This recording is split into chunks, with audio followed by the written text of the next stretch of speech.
Shanghai સહયોગ સંગઠનના શાસનાધ્યક્ષની પરિષદમાં ભારતના વિદેશ મંત્રી ડોક્ટર એસ.જયશંકરે આતંકવાદ મુદ્દે અત્યંત કઠોર વલણ અપનાવ્યું હતું.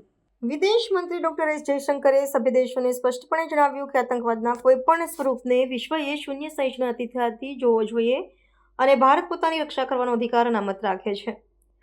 પોતાના સંબોધનમાં ડોક્ટર જયશંકરે યાદ અપાવ્યું કે એસસીઓની સ્થાપના જ આતંકવાદ, અલગતાવાદ અને ઉગ્રવાદ જેવી ત્રણ બદીઓનો સામનો કરવા માટે થઈ હતી.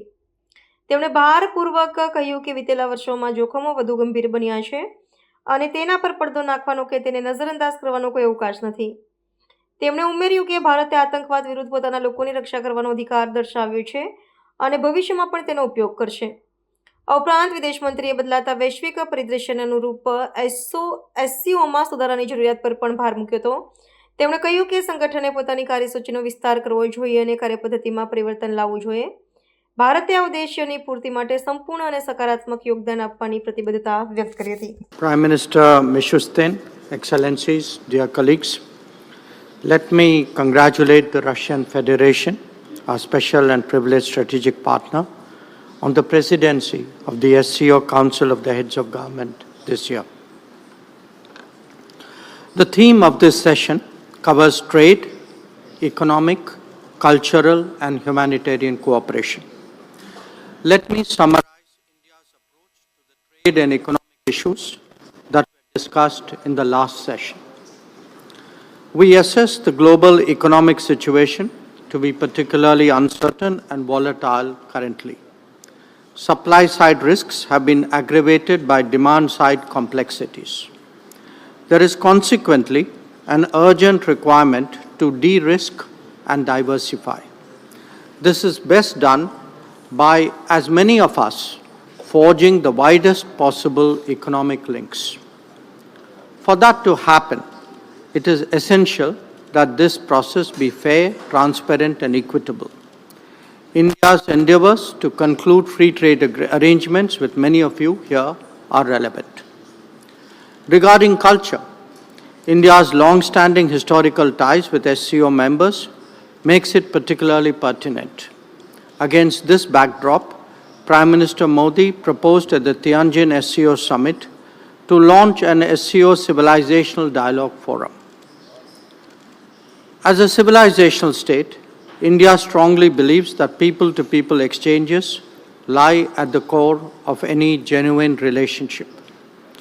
Facilitating greater interaction between our intellectuals, artists, sports people and cultural icons will pave the way for deeper understanding across the SCO. We also have a growing record of collaborative activities with regard to cultural exchanges. The exposition of sacred Buddhist relics in many of your countries is a notable example. India is also willing to extend its considerable experience of heritage conservation in Southeast Asia to Central Asia. Regarding humanitarian cooperation, this is important in an era of climate change, pandemics and conflicts. Recognizing that, we have provided cancer treatment equipment to some SCO members. Similarly, India's supplies of vaccines and essential medicines reflected that commitment during difficult times. During the recent earthquakes in Afghanistan, Indian relief assistance reached the affected areas the very same day. Our initiative for the Coalition for Disaster Resilient Infrastructure also merits your attention. Let me now turn to the modernization of the SCO. As the organization continues to evolve, India strongly supports its reform-oriented agenda.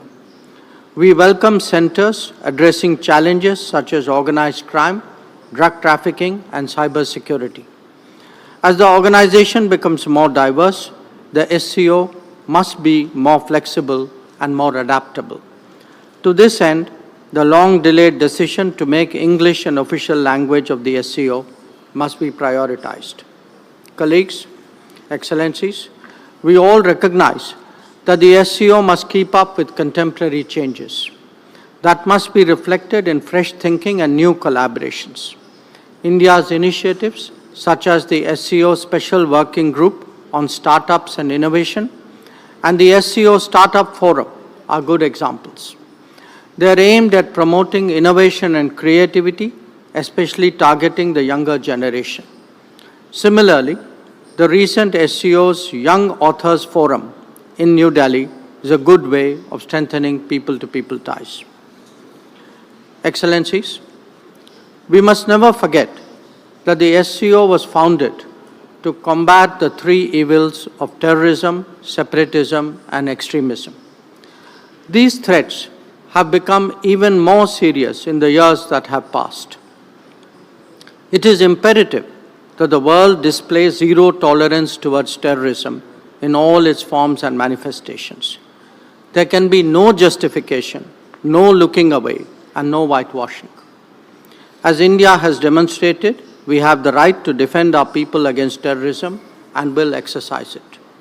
In conclusion, India believes that SCO must adapt to the changing global landscape, develop an expanded agenda, and reform its working methods.